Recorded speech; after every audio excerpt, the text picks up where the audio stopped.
Sejam bem-vindos ao Evercast. Eu sou Duda Duarte e aqui ao meu lado Jéssica Constantinov de co-host. E se você não acompanhou o especial de Natal da Ever para conhecer a Jéssica, por favor, volte aí, conheça. Corre lá, hein? Por favor. E agora a gente vai apresentar a Jéssica, uma pessoa que é muito especial, que a gente estava aguardando para ter. E claro que é Lucas Cardoso, o agente Valeu. rico, Valeu, brabíssimo. Seja bem-vindo ao Evercast.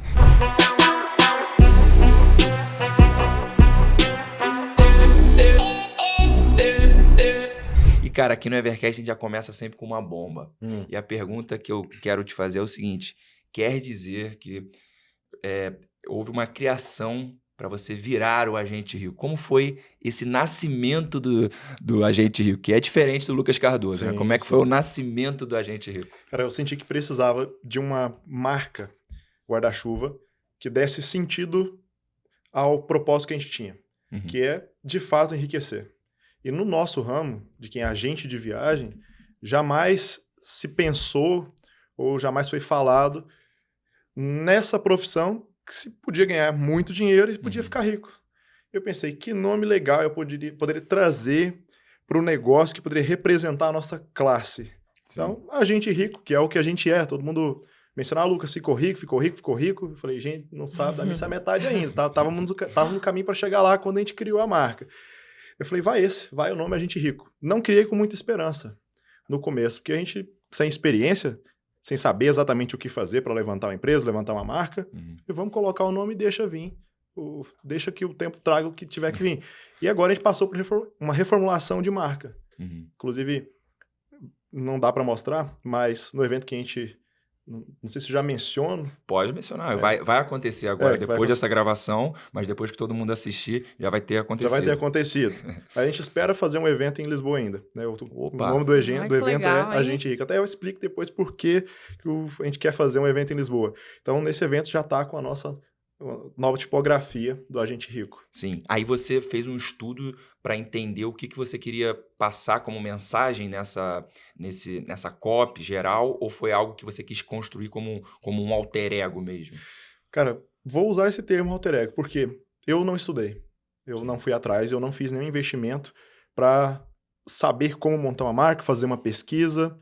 A gente bolou o nome. Foi algo bem lógico, assim, né? Agente de viagens, o que você queria passar?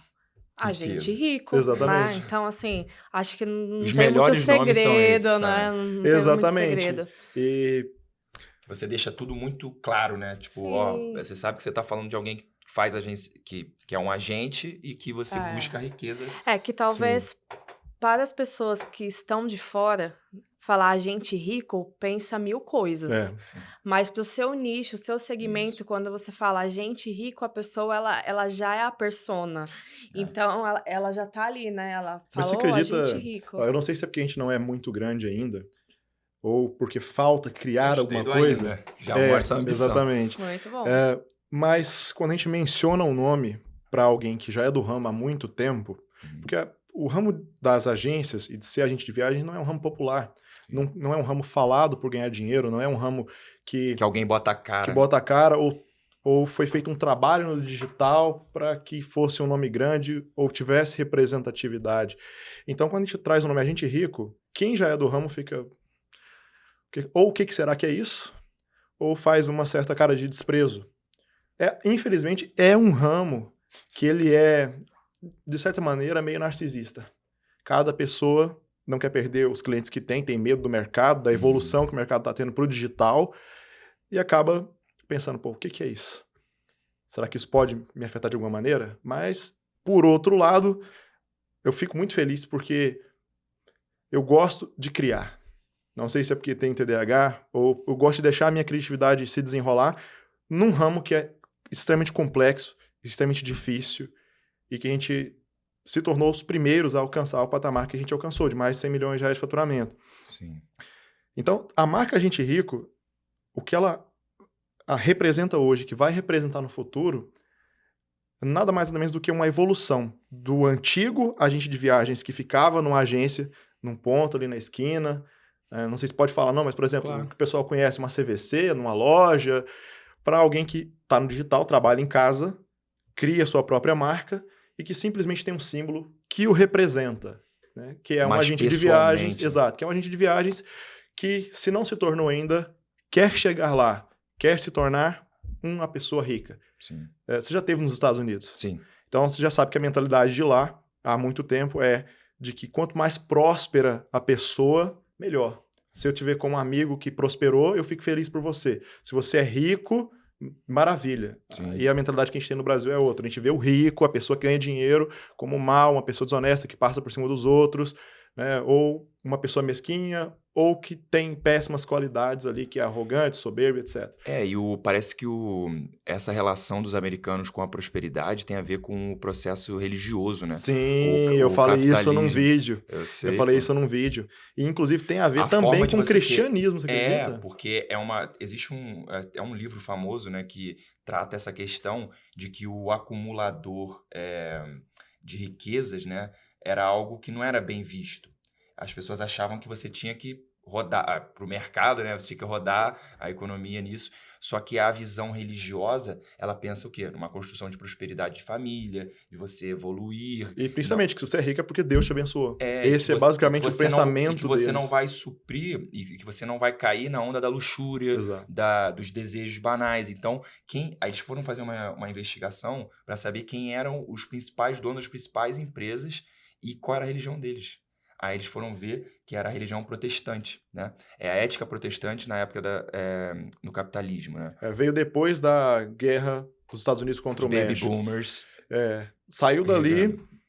Eu não gosto muito de mencionar isso, porque gera um certo conflito a questão das religiões. Porque a religião, ela traz essa noção, essa ideia de que você tem que abrir mão, de ter que ser pobre, de ter que ser humilde, e associa essa questão da humildade com poucos recursos. Você não pode possuir muito, não pode ter muito samaritano pecado. Tinha esse conceito. Exato. Já o americano veio na onda protestante, principalmente da igreja presbiteriana da época, trouxe essa outra visão e eles adotaram. Tem até uma questão depois da guerra, muita gente não sabe, dessa visão de que o americano ele tinha que ser um conquistador de terras. Isso. Então, para eles, essa visão de riqueza é diferente da nossa. E eu acho que é um trabalho de quem empreende, de quem fala, quem tem mídia, desconstruir isso, bater cada vez mais essa tecla de normalizar a riqueza. Sim. E quando eu falo em riqueza, não é uma quantia exorbitante, sim, como de um bilionário, uma pessoa do tipo, mas uma riqueza principalmente que você tem como se fosse moral. Sim. Sabe? Como se fosse quando uma pessoa tem atributos. Sim. Você tem atributos de uma pessoa que é rica, uma mentalidade. Eu não gosto da palavra mindset, mas uma mentalidade. E você acaba prosperando e tendo riqueza.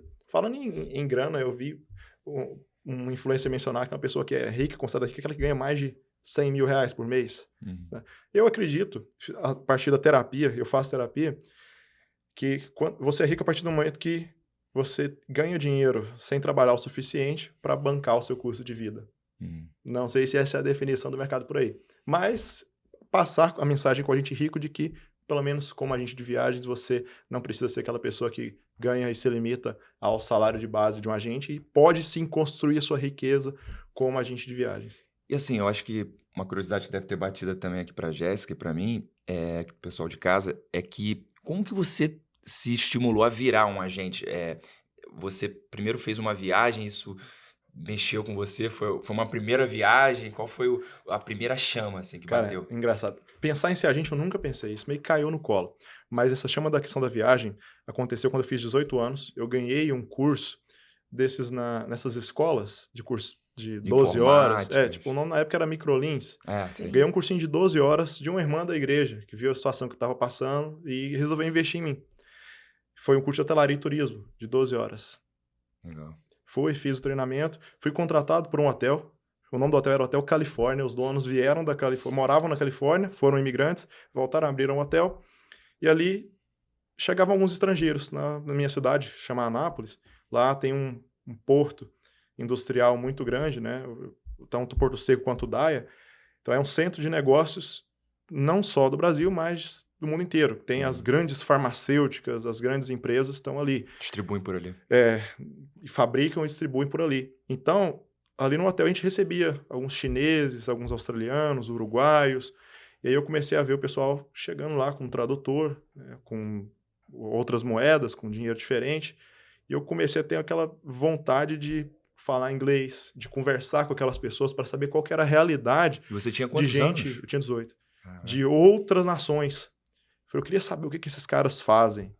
Eu não tive condições de ir à faculdade, então o que esses caras estão fazendo? Ali foi o primeiro contato. E a minha tia mudou para Portugal em 2005, se eu não me engano. Eu falei, um dia eu vou morar lá. 2 anos depois, eu fui morar em Portugal, fui com a minha esposa Ana. E nesse começo da carreira foi assim, eu abri um canal no YouTube para falar da minha vida em Portugal, mostrar como é que era, dar algumas dicas, o que eu fiz para conseguir documentação, emprego. E qual era o nome? Partiu Portugal. Bom. Cara, ficou famoso aí o nome, a gente conseguiu Legal. 60 mil inscritos até novembro de 2019, tinha 5 milhões de visualizações, muita gente foi. Pra você ter ideia, quando eu fui morar em Portugal, lá tinha 40 mil brasileiros.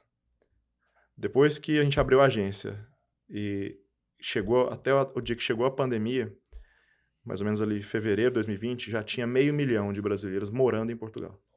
Muita gente. Né? Então a gente via muita gente falar assim, Lucas, aqui no Brasil, mandar, Lucas, vi uma pessoa que estava ouvi sua voz, tinha uma pessoa do meu lado vendo um vídeo seu. Minha mãe foi na Polícia Federal para fazer o passaporte da minha irmã e ela ouviu minha voz. Ela falou, meu filho, ligou para mim, eu tô ouvindo sua voz aqui. Eu falei, como assim? Tô ouvindo sua voz aqui. Aí minha irmã falou para ela, falou, olha, tem uma pessoa assistindo um vídeo. Ela chegou perto e era um vídeo meu. De uma pessoa que ia para Portugal, tava vendo um vídeo e tava tirando o passaporte.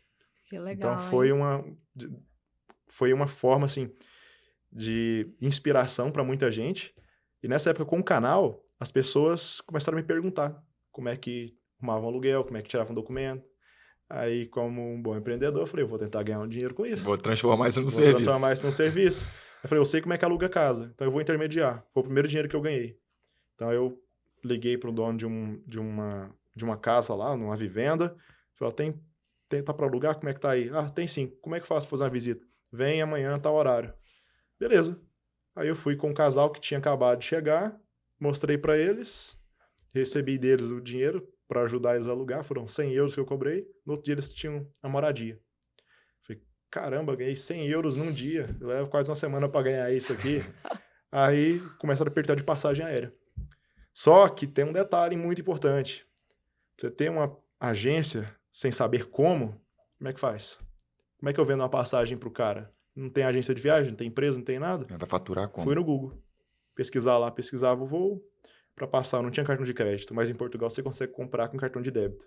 Só que tinha que ter o dinheiro em euro. Então eu usava o dinheiro que eu tinha, mandava do Brasil para Portugal. Mas eu já sabia que isso não era sustentável, porque tem um limite de transferência que você pode fazer. Sim. Aí apareceu uma pessoa no meu Instagram perguntando para mim, Lucas, como é que eu abro a agência em Portugal? Eu falei, se eu soubesse, eu tava com a minha aberta. Porque eu tô com 20 mil aqui na minha conta e não sei o que fazer. Ele falou, você tá com dinheiro de quê? Eu falei, de passagem, não tem como emitir. Ele falou, entra aqui e emite. Eu falei, entra aqui onde? Eu falei, aqui, ó, você pega o link. Eu falei, cara, eu não sei como é que faz. Não, entra aí que vai dar certo. Eu entrei, pesquisei e fez uma call. Transferi 20 mil para uma pessoa que eu nunca tinha visto na vida. Emiti os bilhetes e entreguei. Sem saber de nada, sem saber de nenhuma regra, como é que dava um suporte, sem saber de nada. No primeiro mês, eu tinha ganhado 10 mil reais. Pedi demissão. Falei, eu acho que eu consigo viver disso. Na primeira passagem que eu vendi, eu coloquei um lucro de 1.000 reais. Uma pessoa com pouca instrução e sem nenhum cartão de crédito falou, Lucas, eu queria comprar uma passagem, mas eu tô vendo que tá 6 mil. Eu pesquisei e tava 2. Uma pesquisa simples. Eu vou cobrar 3 se ele pagar. Cobrei sem nenhuma esperança. Mandei minha conta poupança. Quando eu vi, chegou o comprovante. Eu falei, e agora? Ferrou. Quando eu vi, tinha 1.000 reais de lucro e eu tinha que emitir o bilhete. Eu comecei com essa parceria com ele, de emitir os bilhetes. Durante 4 meses, a gente tinha feito 600 mil reais em vendas. E ele ficou encabulado, o dono dessa agência. Caraca. Aí ele comprou um bilhete de primeira classe para Portugal. Eu não sabia quanto ele estava ganhando. Que é coisa de 60 mil. Ah, ele não pagou isso. Ele sabia como emitir mais barato. Tinha um programa de milhas, que era fora do Brasil, juntava uns pontos, fazia um... Na época tinha um programa da Avianca ainda, que emitia TAP com a Avianca. Ele emitiu, eu nem sabia. Foi de primeira classe, chegou de Mercedes conversível na porta de onde eu morava. Conheci.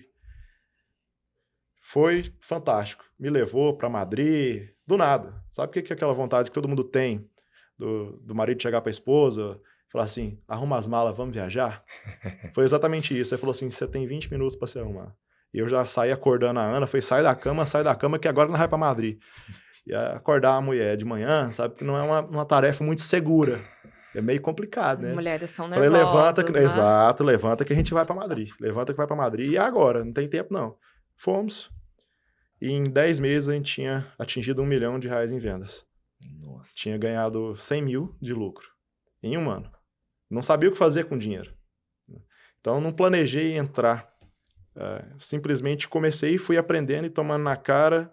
Não sabia nada de nada do ramo. Sabe que você não sabia nada? Você cruzão, ia aprendendo no caminho. Não tem nenhum curso. E aí foi que em 2019 eu falei, pô, eu tenho que lançar um curso, porque eu preciso de gente para me ajudar e eu não consigo contratar ninguém. E isso com 20 anos. Isso que eu ia falar, cara, você tinha 20 anos. 20 anos. Bem novinho, nunca tinha visto né? dinheiro na vida. E Lucas, deixa eu te fazer uma pergunta. Como que foi para vocês na pandemia? Essa parte Sim, porque não de tinha mais como viajar, né? de vocês conseguiram superar isso? Teve uma queda na venda de vocês? Ou porque às vezes a gente acha que teve uma queda, né? Mas nada mais justo do que a pessoa que trabalha com isso, né?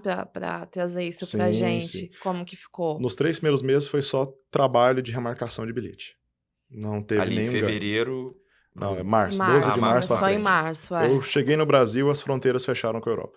Nossa. Durante o momento em que eu estava voando. O avião desceu... não acredito. No dia... no mesmo dia. Graças Fechou a tudo. Deus, né? Fechou tudo. O nosso voo Conseguiu saindo de descer. Israel foi o último. Foi o último. Tinha ninguém no aeroporto mais. Caramba. Foi um aeroporto fantasma. Cheguei em Lisboa, também já não tinha ninguém. Mas na cidade ainda estava funcionando. Entrei no avião. Quando eu desci, que eu liguei a internet aqui em São Paulo, minha tia falou, meu filho, olha como é que tá aqui. Os mercados tudo vazio. Limparam as prateleiras. Fechou, foi correria. A gente foi pro Rio Quente e lá não conseguimos curtir nenhum dia. Começou a remarcação de bilhete o tempo todo. O dia inteiro a gente chegando e a remarcação era assim, ó, não era para daqui a um ano. As fronteiras vão reabrir daqui a 15 dias, porque é só 15 dias de decreto.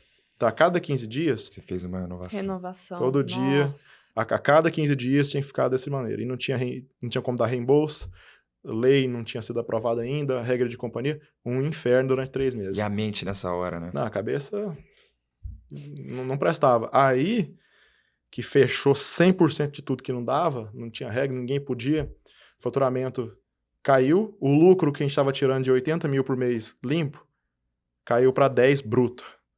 Então, eu não demiti ninguém, segurei todo mundo durante todo o período da pandemia, com um salário mínimo e comissão se tivesse, e a gente só podia vender para um tipo de gente, para quem estava retornando para o Brasil, que era a repatriação. E lotando voo, repatriando.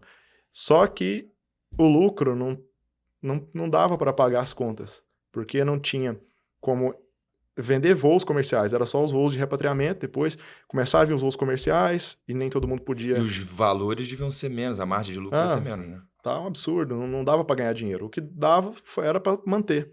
Durante 1 ano e meio, até agosto de 2021, a gente só ganhou o suficiente para pagar as contas.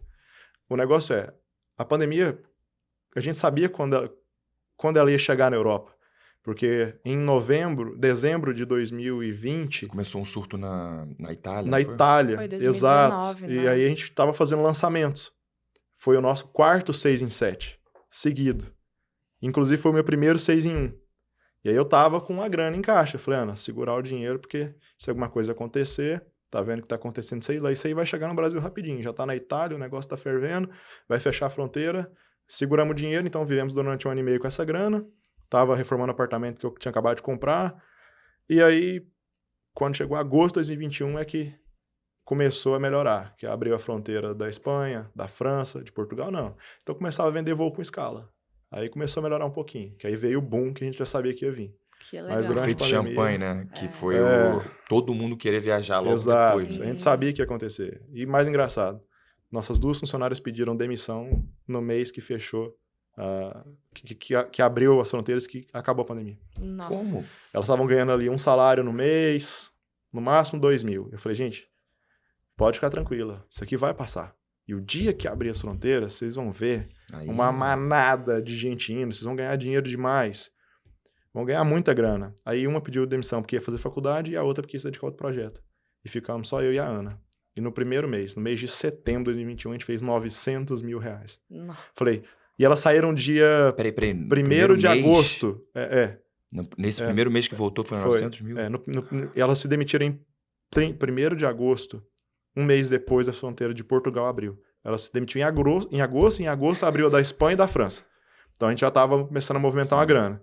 Mas quando abriu a de Portugal em setembro, foi 900 mil, aí foi em outubro 1.400.000, em novembro 1.800.000, em dezembro 2 milhões. E foi só subindo. Nossa. Eu falei, foram se demitir por aqui. Não tinha madrugada, né, pra vocês, né, pelo visto.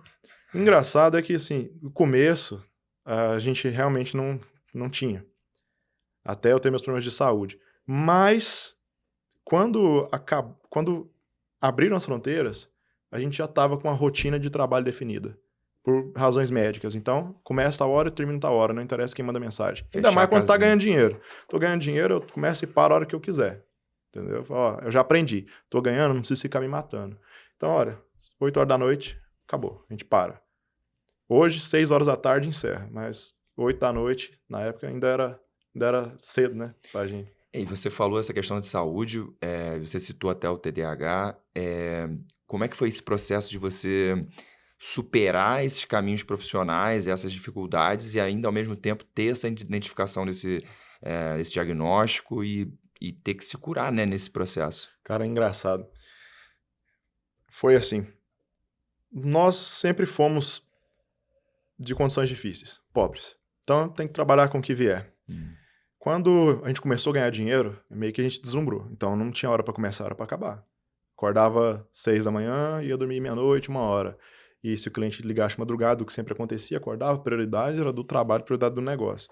Só que 2 anos depois, trabalhando, eu comecei a sentir uma dor muito forte no ombro. A dor, eu comparo ela pensa num espeto. Um espeto com várias pontas, atravessando do ombro até o peito. A dor era tão grande que um dia, 6 da manhã, eu liguei pra minha mãe. Com a esposa do lado, eu falei, vou chamar minha mãe pra poder me ajudar a levar no hospital. Minha inconsciente.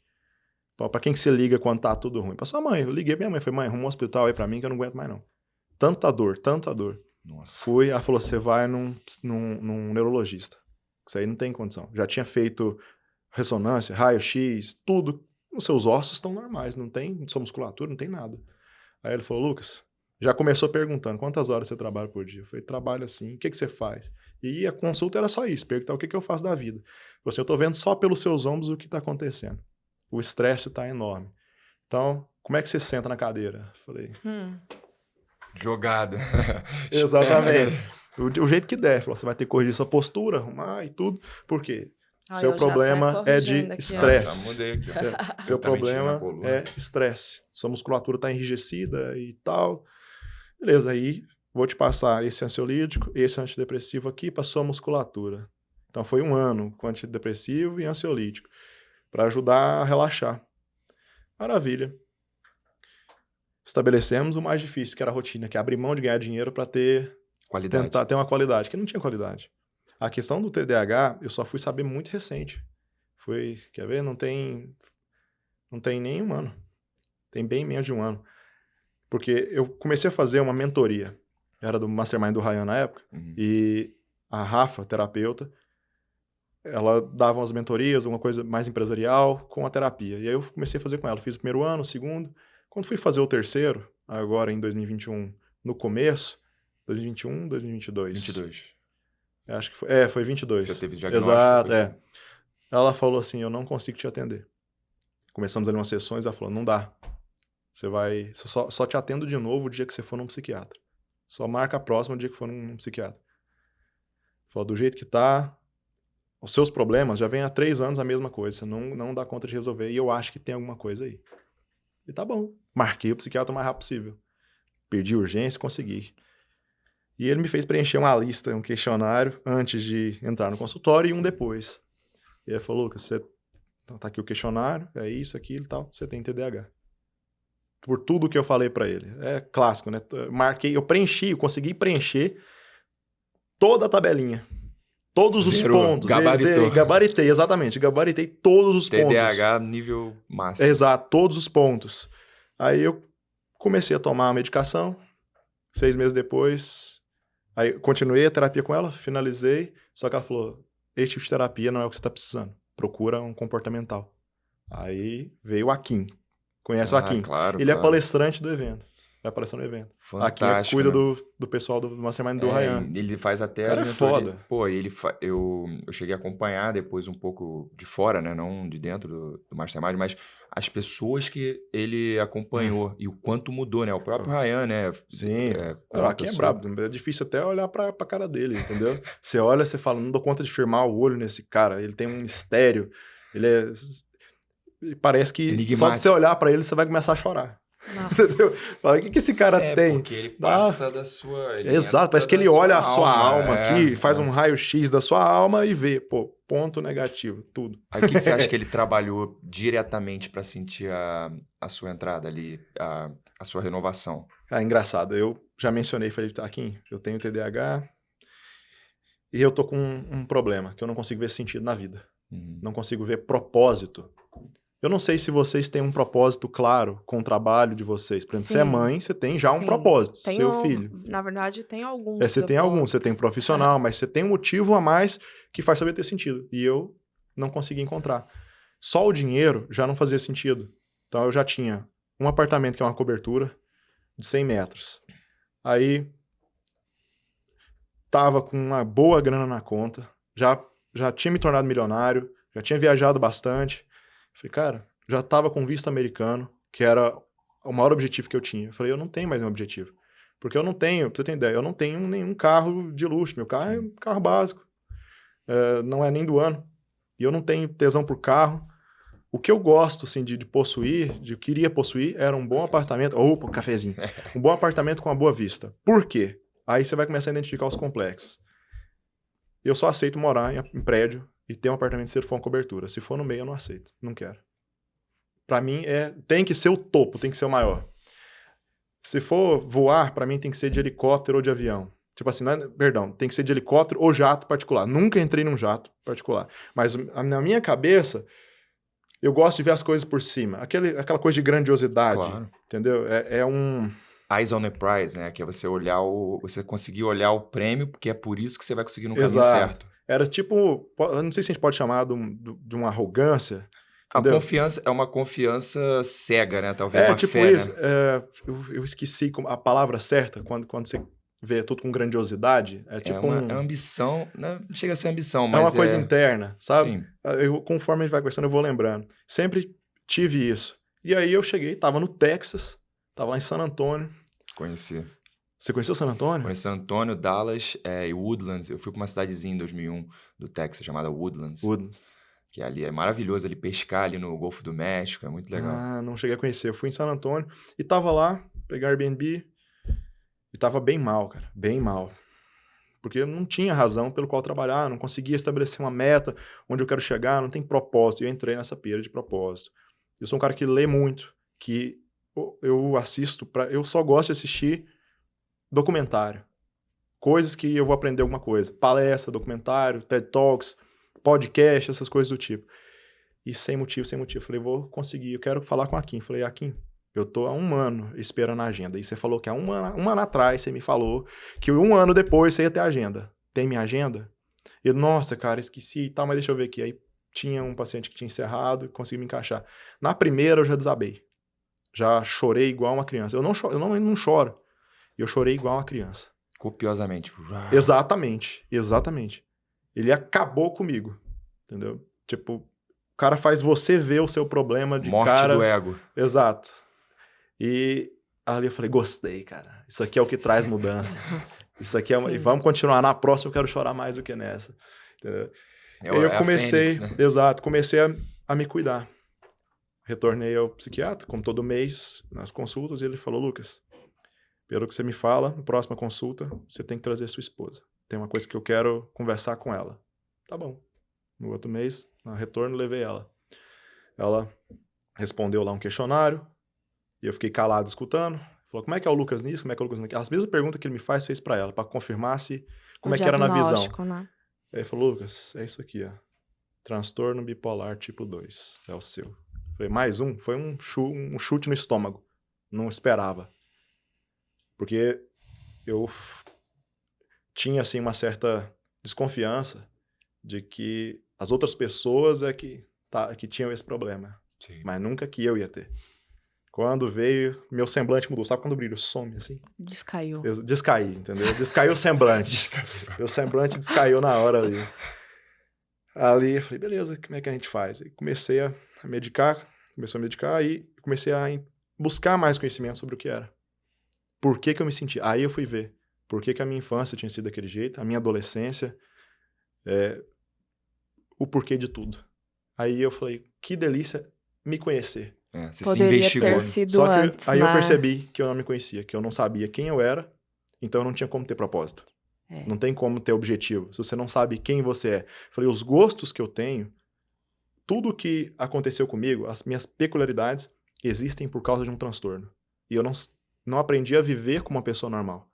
Então agora, com a medicação e com a terapia, eu vou começar a ser uma pessoa, né, normal, que tem gostos, que tem desejos, que tem sonhos, que tem ambições. Sim. E, cara, depois que você descobre, por isso que eu falo, quanto antes você descobre, melhor. Você mencionou seu filho, que inclusive tá ali do lado, que ele tem o TDAH, falei, trata o quanto antes, porque no meu caso, por falta de conhecimento e de condições financeiras, minha família nunca desconfiou nem que isso existe. Sim. Nem o caso sabiam. dele não temos diagnóstico, né, gente? Mas eu percebo... Basta ter um psiquiatra que você vai ver. Na parte de estudar a dificuldade, ele é extremamente inteligente. Mas eu percebo que ele tem um pouco essa dificuldade de sentar e ficar muito tempo vendo a mesma coisa. Eu te falei, o TDAH ele é genético, vem da mãe. E aí você me mencionou, eu fui perguntando, falei, olha, ela perguntou, o que é que você tem? Eu fui listando, ela, tenho. Não é coincidência, cara, não é coincidência. É até fácil. Não é coincidência. O TDAH é um padrão. Aí o padrão da chave. Não sei se você tem o padrão de esquecer chave. Sim, é que você querer se moldar ao que tá... Não, a chave, qualquer tipo de chave. Você dá na minha mão... Chave da casa, esquece. Aquilo pra mim... Você era um negócio lá hoje. Não é metáfora. Assim, é coisa simples. Aquilo pra mim é tão, assim... uma chave. Você já esquece qual é o propósito dela. Isso, eu esqueço o propósito dela, ou seja, eu não acho. Aí meu celular, eu perco, acho que umas 24 vezes no dia. Aí o meu filho fica, mãe, 1, 2, ele conta até 5, e aí pra eu achar, que eles sabem que eu vou achar. E eles contam. Aí eles contando, eu fico naquele desespero. Meu Deus, onde é que tá? Eu preciso achar, porque eles vão chegar no 5. É isso. Depois que eu descobri o TDAH, eu imergi. Falei, vou aprender tudo que tiver para aprender. Eu li o livro da doutora Ana Beatriz Barbosa, Mentes Inquietas, em 6 horas. Muito rápido. Foi a primeira vez que eu percebi... Que você prestou atenção. Não, foi a primeira vez que eu percebi o... Não é autofoco. Gente do céu, as palavras... sai da... Não, mas eu entendi. Foi a primeira vez que você... Hiperfoco. Pronto, hiperfoco. Primeira vez que eu vi o hiperfoco, eu trouxe dos Estados Unidos, eu fui no clube de tiro, no Texas, em Miami, eu comprei um abafador pra Ana, peguei esse abafador, coloquei, falei, Ana, eu vou entrar aqui no quarto e vou ler. Tomei minha medicação, como todos os dias, peguei o livro, quando foi 5 da tarde, comecei a mais ou menos 11 horas da manhã. Tinha acabado o livro inteiro. Tem 300 e lá vai pedrada de página. E não é um livro fácil de você ler, você tem que prestar atenção. Eu falei, primeira vez que eu vi, porque o TDAH ele só consegue se concentrar naquilo que dá prazer para ele, naquilo que lhe interessa. Então, na escola, aula de inglês, aula de física, não, matemática, pelo amor de Deus, não vem com essa não. Não dá. O que eu gosto? Educação física? Não era nem educação física, era prazeroso demais educação física. Mas tinha matérias que eu gostava mais, eu tinha um interesse maior por biologia. Ou eu preferia história. História, pra mim, eu arrebentava. O professor era conhecido por nunca dar nota maior que 3. E no dia que eu cheguei no primeiro ano, eu já desafiei ele. E aí eu falei, se eu tirar 3, você me dá os 5? Ele falou, se você tirar 3, a sala inteira tira 5. Dou a nota inteira pra todo mundo. Eu falei, pois então, desafio aceito. E era um cara complicado. Nosso trabalho foi tão bem feito que ele usou pra apresentar pra escola inteira. Olha que ótimo. E era sobre o quê? Você lembra? Era sobre blocos econômicos. Legal. Engraçado, minha cabeça não funciona para lembrar uma palavra. Foi a primeira vez que eu ouvi falar de NAFTA, BRICS, essas coisas assim. Sim. Então, A gente apresentou, foi muito foda. Então eu só me interesso, por isso que eu falo, documentário, história, essas coisas do tipo. Vou longe, deixar... E a gente ficou agora muito curioso, assim que você falou que você fez as definições de propósito, sonhos. Quais são esses sonhos que você descobriu que você tinha, que você não tinha se ligado que era algo do seu âmago? É aí que tá. Eu tava em busca do propósito, em busca de tudo isso. E isso estava me matando, porque eu não estava encontrando.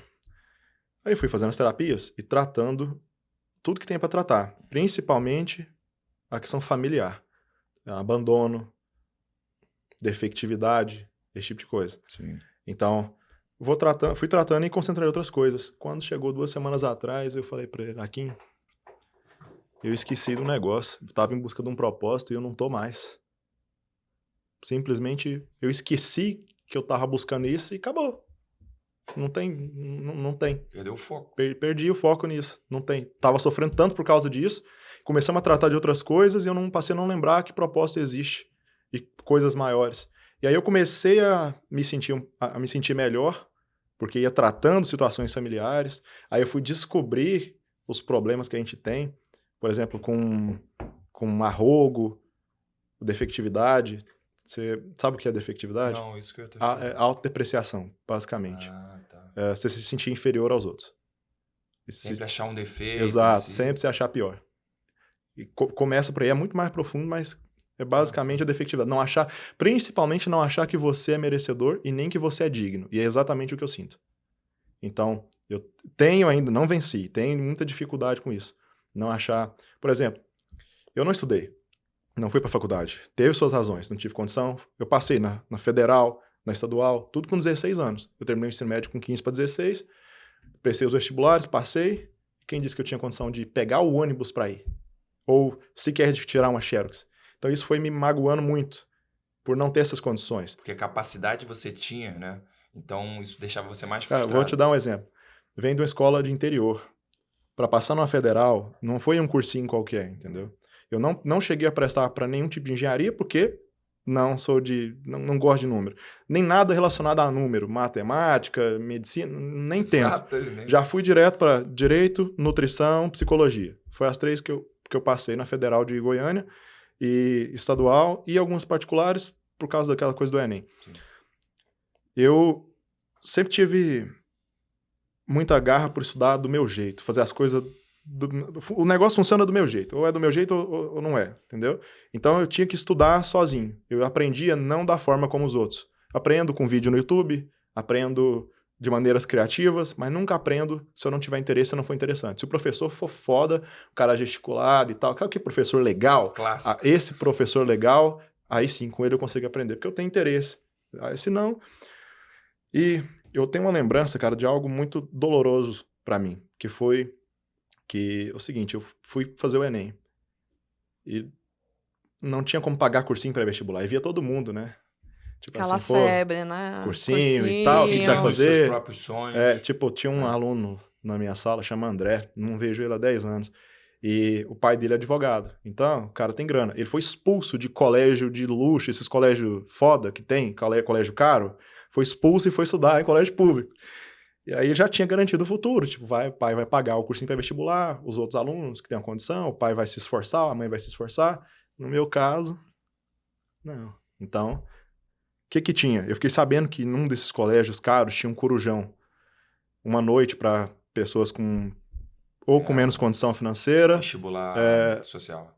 Não, é tipo assim, eles fazem uma aula de meia-noite às 6 da manhã. Tipo um resumão para quem não tem condições e tal. E era R$40. Meu pai pagou, mas eu tinha que ir para outra cidade e não tinha o dinheiro de voltar. Só tinha o de ir, mas também não tinha o de comer. E eu fiquei sem comer de meio-dia, que é a hora que eu fui, até meia-noite. E a comida era pipoquinha.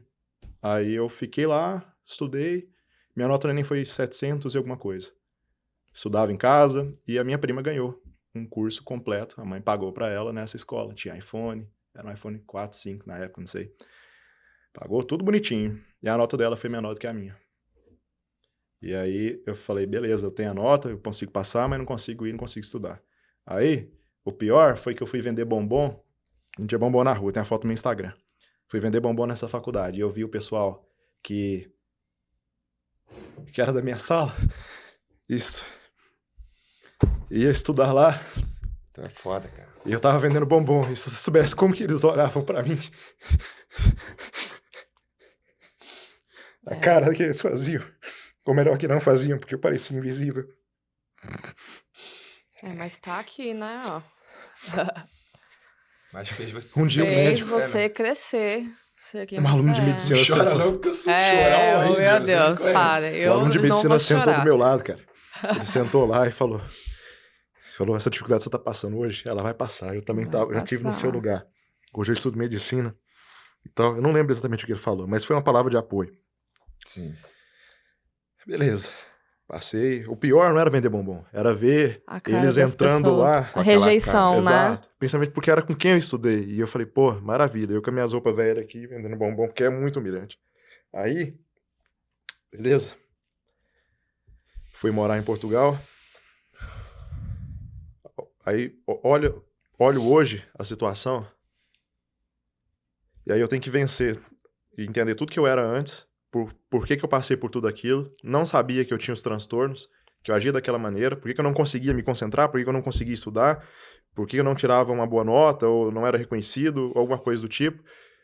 E aí, eu nem sei onde a gente tava, cara. Acho que a gente começou falando dos transtornos, né? Eu até me perdi. Foi. Mas de certa maneira, é um tipo de orgulho ver onde a gente chegou hoje, aos 25, e é muito difícil, porque normalmente a tendência de quem tem o transtorno bipolar, de quem passou pelo que eu passei, é de pisar.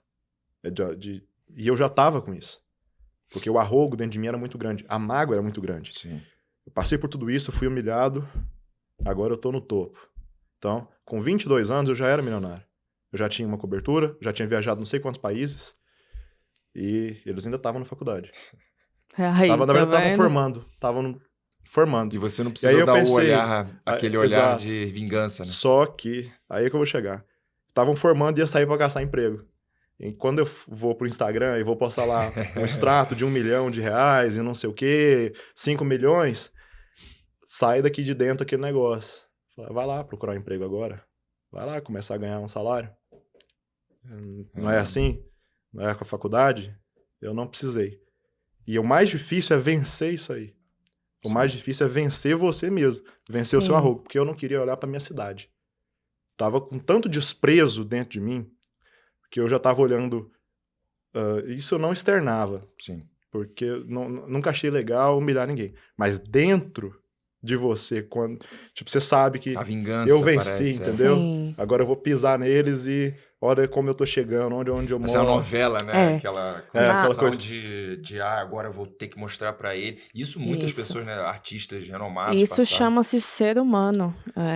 Todo mundo passa por isso, sim, é claro.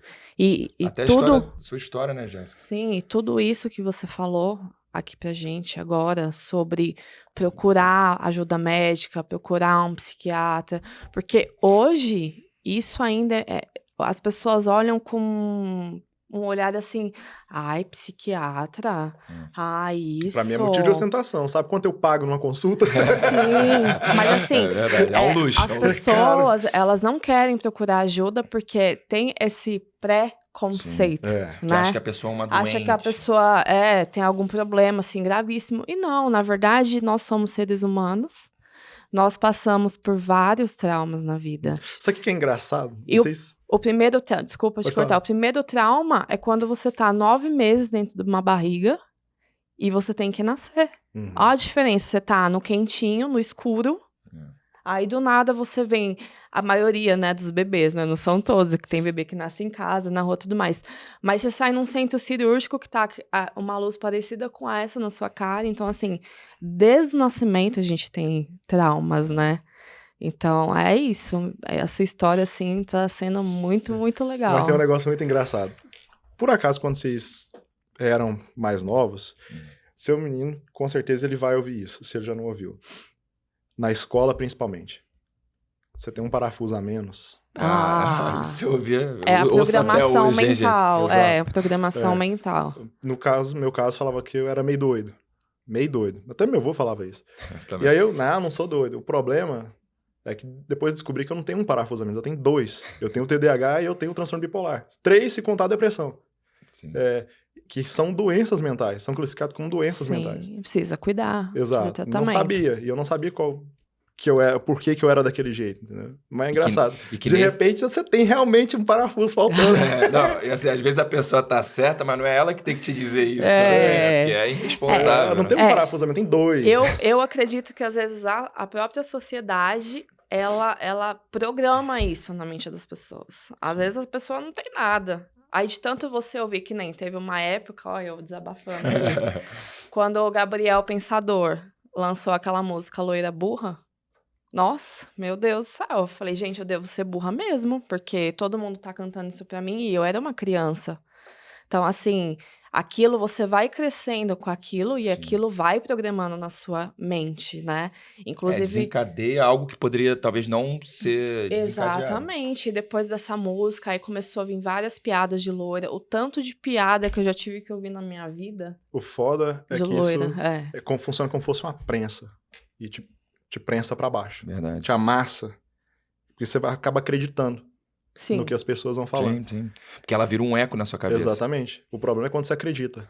E uma hora tanta gente falando, é igual falar, você é feio. Você é feio, você é feio, você é feio, você é feio. Ninguém fala que você é bonito, você vai acabar acreditando. Porque você é feio. E assim, agora a gente tá falando até de estética, né? E também a sua tinha a ver com isso. O seu caso não era nesse fato, mas assim, as pessoas começaram a ter uma pressão da perfeição, né? De tipo, todo mundo tem que ser perfeito, todo mundo tem que ser o aluno nota 10, todo mundo tem que... Sim. Parece que tem que ter a vidinha pré-determinada. Uma coisa engraçada que eu acabei de pensar, você mencionou isso aí. Na época era realmente isso. Existia uma pressão muito grande pro bom aluno. Eu não sei se hoje ainda é. Claro. Entendeu? De vencer e tal. Só que eu vejo essa pressão crescendo por outro lado. Hoje, não sei se ainda é cobrado, porque eu tô muito fora dessa questão de adolescente e tal, de você ser um profissional. Eu imagino que a cobrança agora seja para você ser um milionário. Por exemplo, apareceu a entrevista do Fint na Record, inclusive aparece a gente lá na Grécia e tudo, os milionários da internet. E acredito eu que exerce, de certa maneira, uma pressão, porque, vamos supor, a pessoa olha para mim. Eu até achei interessante mencionar isso, porque eu vi um Reels e eu fui olhar os comentários. E tinha tanta gente. O Reels era bem assim. Você vê que a idade tá chegando e que você não conquistou, e tá ficando pra trás, etc. E eu abri, e o pessoal falando assim, pô, tenho 21 anos, tenho 23, tenho 20 e poucos, e realmente sinto isso, tô afundado, tô me sentindo depressivo, tô me sentindo mal, porque eu já tenho 21, nem consegui sair da casa dos meus pais, tenho 23, não consegui ir pra faculdade, tenho 28, não consegui ter minha casa, e tô ficando pra trás, tem que dar um jeito na minha vida, tem que correr. E eu falei, cara, será que é essa nova onda do digital que mostra? Eu participo dela, porque eu mostro o lifestyle. E, pô, 25 anos, já sou milionário não só em real, já sou milionário em dólar de fato, mas não em money, sim em valuation, de empresa e patrimônio. Que eu acho mais importante porque me gera ganho mensal e equity, que é o que eu estava buscando, né? Que é poder vender a empresa por um valor astronômico depois e, de fato, ganhar uma verdadeira grana. Então, na sua opinião, acontece a mesma coisa hoje? De você olhar e falar, pô, eu tenho 25 anos, imagina o pai das outras crianças que estudavam comigo. Olha, tem 25 anos, já tem isso, tem aquilo, é milionário, já viajou, já fala inglês, já foi para os Estados Unidos, já foi para não sei aonde e tal. A mesma... Por que você não faz isso também? Entendeu? É a mesma pegada que está acontecendo agora com o YouTuber. Eu criei um canal no YouTube em 2010, 2009, 2010. E assim, na época era um negócio que assim, todo mundo ficava, isso aí não é nada, YouTube não é nada, não sei o quê. E hoje deu uma mudada completa que o garoto, a mãe meio que incentiva, por que você não vira aí um Lucas Neto, entendeu? Como fosse fácil. Essa que é a parada. O pessoal pega, geralmente, os exemplos de comparação, que é o que acaba com a pessoa, Exato. é você querer se comparar com a fortuna do Neymar. Tá maluco. Aí vira essa loucura. Aí a pessoa quer se comparar com a beleza de uma artista que tá sempre com uma maquiadora 24 horas por dia com a pessoa. Você não vê que a pessoa tem essa maquiadora. E assim, não, esse que é o segredo. O mundo começou a ficar vendo só o corte, né? Só, também, literalmente, porque rola muito essa Exato. questão de, esse cara é um gênio. Aí o cara vê os cortes dele, ninguém é gênio o tempo inteiro, todo Sim, mundo vai falar uma nossa. besteira, né? E eu acho assim, essa cultura toda, nem gosto de usar essa palavra de questão de tóxico e não ser tóxico, porque eu acho que também vai para um conceito meio bizarro. Mas assim, o que eu vejo do digital positivo, muito, eu acompanhei, por exemplo, a história do Fint. Entendi ali da onde ele veio. Eu achava que ele era uma pessoa completamente diferente. Uhum. Depois que aí ele mostrou um vídeo de quem ele era antes, como ele começou as primeiras aulas. Quando você vê aqueles vídeos dele, como eu, por exemplo, conheci ele a primeira vez, que eram uns vídeos dele de viagem, que parecia ele com uma super vaidade, né? Com algo que pudesse passar uma mensagem ruim para mim. Por quê? Porque é o core da internet, do Instagram, que é ali o que ele consegue captar para a audiência. Foi o que a gente conversou antes daqui, que eu falei, pô, eu acho que eu não conheço o Fint, porque o Fint não é esse cara do Instagram. Aquilo ali são personagens, são coisas. Sim. E a gente quer se comparar com esses personagens. E essas pessoas, inclusive, você mesmo comentou, eu ia te perguntar, ele é uma pessoa totalmente diferente no dia a dia de passar a humildade dele, exercer a humildade, que é outra coisa muito importante. Falar que é ser humilde é muito fácil, mas exercer a humildade.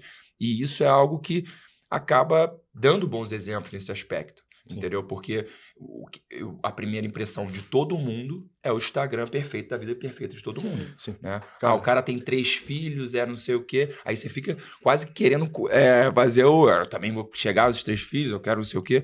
E não é isso, cada um tem a sua própria maratona, né? Cada um corre a sua própria maratona. Sim. O Thiago Fint, ele é importante na minha história, principalmente nessa questão psicológica, por causa do ponto de comparação. Certo. Eu comecei a seguir ele através de um vídeo do João Castanheira que mostrou, fui no mastermind desse cara. Eu vi, eu falei, quem que é esse cara que tá nesse carro? Era uma Lamborghini, a Lamborghini preta dele. Quem que é esse cara? Nunca ouvi falar dele. Tá com um mastermind desse nível? Olha essa mansão, o que é isso? Comecei a seguir, ele tinha uns 190, 200 mil seguidores na época. Ainda não tinha feito o lançamento e etc. Eu falei, caramba, o que esse cara faz? Comprei o Close Friends, fui estudar, entender um pouco mais. Logo ele fez o lançamento e aí arrebentou. Já estava com o cara dos Segredos da Audiência, agora me falha o nome. Samuel Pereira. Inclusive li aquele livro dele, Atenção Excelente. Atenção Ativo Mais Valioso do Mundo. Isso. Fantástico. E explodiu. Agora está com mais de 1 milhão de seguidores, está crescendo bastante. E ele foi importante para mim. Por quê? Eu comecei a ver o que ele construiu com a idade que ele tem e principalmente dentro do Instagram. Para quem é digital influencer e vê as tendências e vê o Instagram crescer, você fala, tem que seguir a tendência, tem que conseguir seguidor. E você vê o cara conseguindo e eu comecei a me sentir para baixo. Falei, como é que eu vou fazer? O que eu preciso para chegar no nível desse cara? Tem que tirar foto de viagem. Aí vamos ver como é que tira foto.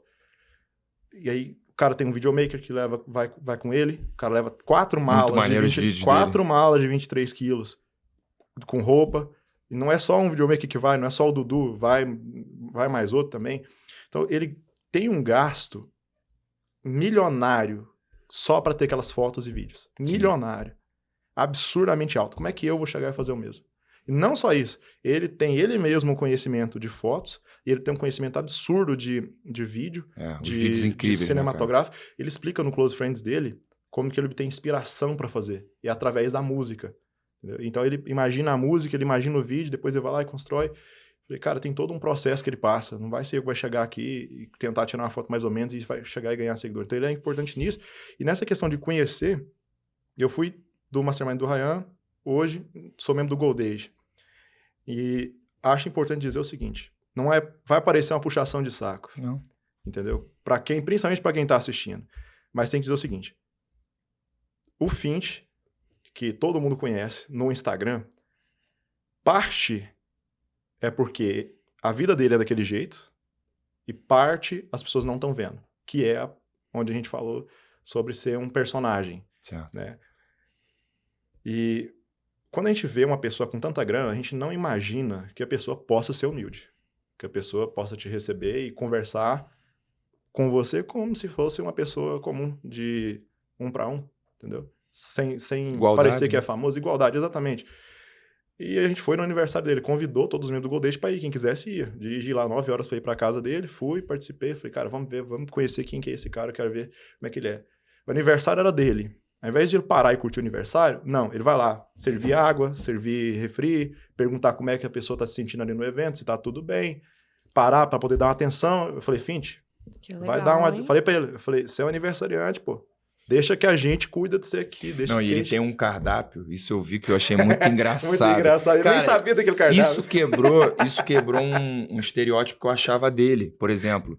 Que isso ele conseguiu, assim, quebrar esse aspecto. Porque eu achava que, pô, ele buscava a perfeição das fotos, a qualidade estética. Aí no cardápio dele, que ele poderia fazer, ele botou todas as fotos zoadas dele no cardápio. Aí eu falei, pô, cara, aí ele ganhou nisso. Eu falei, pô, excelente, cara.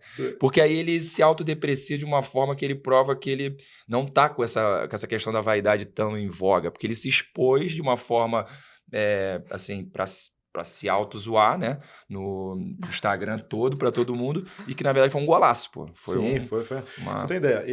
O Instagram, ele é totalmente profissional. Não adianta pensar que o que ele mostra, da forma como ele mostra, é exatamente a vida dele. Grande parte é. Ele é fantástico como pessoa. Incrível. Tem uma humildade absurda. É um cara que tem uma visão de negócios muito foda. Principalmente por saber fazer exatamente o que tem que ser feito. Entendeu? Trazer essa questão cinematográfica, saber, além dos conhecimentos que ele tem, técnicos de tráfego e etc., mas saber conduzir a imagem de maneira que converta e dê a ele exatamente o que ele quer, sem ofender diretamente a pessoa, sem usar um palavrão, sem fazer uma chacota, sem fazer uma polêmica, alguma coisa do tipo. Entendeu? Ele fez quando foi necessário, da treta que deu. Mas, normal. Então, eu tenho uma admiração grande por causa disso. Os carros. Ele tem lá os carros, é o Corvette, a Ferrari, a Lamborghini e o primeiro carro dele. Tem uma história por trás do primeiro carro, do Camaro. Sabe qual que é a história? Não. O primeiro carro dele, por isso que ele mantém até hoje. O primeiro carro que ele conquistou. Então, eu gosto de falar porque é alguém que eu admiro. Tem uma história de começo, pô, que ninguém vê. Ninguém viu, ninguém quer ver. Eu vejo agora lá no alto. Ele prova que você tem que se dar... Se você não se valorizar e não trouxer valor, né, estético, né, trazer, representar esse valor, né? Ninguém vai dar, né? Cara, tem um negócio interessante que eu quero mencionar sobre isso. Certo. Eu sempre gostei de trabalhar em casa de bermuda, chinelo e camisetinha. Principalmente as mais básicas. Certo. Depois que foi uma coisa normal, todo mundo começou a acompanhar ele, ver ele na Zara, o tipo de roupa, todo mundo começou a vestir de forma parecida. Eu, do jeito que eu tô aqui, tô exatamente como ele na forma mais simples, sem camisa social, sem blazer, sem nada. Né? E uma coisa que eu percebi, num belo dia, eu me arrumei, falei, eu vou me arrumar igual um outlier mesmo. Vou botar uma camisa social, arrumadinha, tudo, vou. A forma como eu me senti de manhã, tomando um café, bem vestido, eu falei, agora eu entendo por que ele se veste dessa maneira. Só de você se vestir bem, você se ver bem no espelho, verdade, a sua autoestima vai lá no alto, você se sente digno, merecedor, conquistador. Então, ele tem aquela coisa dele, me vestirei como um milionário. Que era como o que ele queria alcançar, ele alcançou. E eu acho que ele usa isso como uma filosofia dele. É a filosofia dele, exato. E assim, uma das coisas que eu acho que muito importantes assim, numa pessoa é você ser fiel ao que você acredita. Sim. Porque é muito feio a gente ter gente que fala e não exerce o exemplo. Então, ele exerce o exemplo, né? Ele faz, entrega o resultado disso, né? Você não viu ele em uma situação de ele estar mal vestido, então nunca vai ele estar. cumpre. Então, ele cumpre o que ele se compromete. E tem uma coisa que é muito forte, né? A imagem, né? O senso da sua imagem. Eu sou um cara que sou muito esportista, né? O que eu apresento, eu não posso... eu tenho meus momentos que eu apresento de terno. Eu com a Ever, a gente fez o evento em Trancoso, eu estava de terno. Com o helicóptero com o Daniel, eu estava de terno. Só que eu sou apresentador de eventos esportivos, isso é algo que eu tenho que me adequar àquilo ali. Mas mesmo assim, eu estou sempre com o meu tênis legal, com minhas roupas, né, novas, tudo direitinho, porque eu sei que o mercado e que o cara que vai ser seu cliente, né, o parceiro de negócio, ele vai julgar a sua aparência independente de qualquer coisa. Isso é algo que os olhos não te dão, e o cérebro já faz toda a preparação. Tem o ditado, né? Não há segunda chance de causar uma boa primeira impressão. Então, eu gosto disso, só que para mim é um processo de sair de quem eu sou agora, para adequar essa mentalidade de jogar o meu nível profissional mais pro alto e me vestir à altura. Para mim faz mais sentido assim. Eu tentei começar a usar o social, mas sabe quando você não está acostumado com isso e vai tentar usar e se sente deslocado? Sim. Não dá. Então eu comecei a adequar a questão das roupas. Aí eu descobri outra coisa. O alfaiate do Fint, cara fantástico, até te recomendo. Conheci ele, e aí no aniversário do Fint, eu tava com a camisa legal dessas lojas que a gente compra, mas quando eu olhei pra camiseta a camisa que eles estavam usando, eu falei, tem uma coisa diferente da minha. A camisa desses caras é muito melhor, tá muito mais bonita, tá muito mais elegante. Se eu usasse uma camisa dessa, ia parecer um verdadeiro gentleman. O que tem de errado? Cheguei no alfaiate, conversei com ele, e ele foi explicar. Pô, é um tecido italiano, ele vem da Itália primeiro, aí ele vai fazer o corte, a medida, tanto você pode até bordar o nome, tem um valor alto, é mais de R$1.000 cada camisa. Eu falei, pois eu quero, entendeu? Isso aí vai me deixar legal? Eu falei, vai. Aí ele me contou, ele faz isso para vários empresários. Estive em Goiânia essa semana, estive em Goiânia ontem, ele falou, um dia antes, estive em Goiânia ontem, o pessoal gastou 114 mil em camisa. Eram 3 empresários. Falei, Jesus amado. Então tem a sua importância. Claro. Falei, eu vou querer também, eu vou fazer também. Deixa eu somar um pouquinho. Cheguei na Grécia, vou pegar agora, vou ver se eu consigo pegar hoje ou amanhã, deve estar aqui em São Paulo. Mas eu falei, Ana, eu quero fazer um esforço, porque aquela questão que voltando agora na questão da mentalidade de ter um objetivo, eu não consegui definir o objetivo para, quero que a minha empresa chegue a esse ponto, quero ter tanto, porque eu não olho mais para a quantia de dinheiro em si. Estava em Vegas semana passada, na verdade, 10 dias atrás, e olhando do topo do hotel, para toda a cidade, coisa linda. E eu falei, o que mais que o dinheiro pode comprar? Que diferença faria para mim se eu tivesse em outro hotel 10 vezes mais chique do que esse, 10 vezes mais caro? Não sei se é porque... Né? Pode ser talvez uma vista mais bonita, mas para mim aquela vista estava demais, estava fantástica a cidade, olha que... Entende? Se eu consigo pagar pelo que eu gosto, para que ambicionar apenas o financeiro? Eu falei, há outras coisas para se ambicionar. Eu não quero ficar sem dinheiro a ponto de eu não poder pagar pelas experiências que eu quero viver. Se eu decidir amanhã que eu quero voar para o Japão, eu tenho que ter as condições de pagar. Então, pelo menos para isso eu vou trabalhando. Então, eu adequei a minha mentalidade a isso. Aí veio um outro pensamento na minha cabeça. Eu sou um cara criativo, eu tenho que criar. Então eu vou trabalhar com criatividade. O que falta no meu ambiente? Falta o quê? Mudar as cores? Falta ter pessoas? Então eu comecei a trabalhar nesse sentido. No meu negócio inteiro, quais landing pages eu tenho? Quando eu estou fazendo lançamento? Quais são os meios de pagamentos? E aí eu percebi que toda vez que eu começava a me vestir bem de manhã e colocar aquela rotina de se sentir bem, eu já começava o dia com muito mais criatividade. Porque o TDAH, ele tem o seu horário criativo do dia. 9 da manhã. O meu acontece 2 vezes por dia. Se eu dormir bem, tiver tudo tranquilo, de manhã eu tenho mais disposição e energia para criar, para fazer. E à noite também. Só que à noite eu já estou respeitando meu horário para desligar a mente e dormir. O ciclo circadiano, né, o processo do seu sono, da qualidade do sono e tudo isso, o nosso cérebro ele começa exatamente um reloginho. Eu até citei ontem aqui na gravação, que tem um livro da Scientific American que faz exatamente o horário do seu cérebro, as horas que o seu cérebro tem. Aí que o nosso pico maior de criatividade é pela manhã, 3 horas depois que você acorda. Aí ele considera que todo mundo deve acordar às 6, né? O seu corpo despertar junto com a luz do sol e você depois não ter mais luz a partir das 6, 7 horas, exatamente você seguir esse ciclo e aumentar a produção de melatonina, né? Você conseguir entrar para o sono. Isso qualifica a nossa vida, né? No geral. E aí eu volto para uma questão.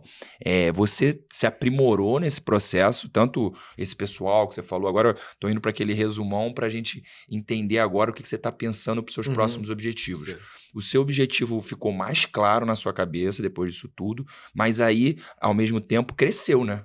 Porque você melhorou como pessoa, aí você falou, eu posso alcançar mais, né? Isso te deixou com um topo maior de sonho, assim, e esse objetivo agora, você vê ele com outro guia? Sim. Inclusive, não tem muitos dias que isso aconteceu. Tem uns 5 dias. Muito recente. Por quê?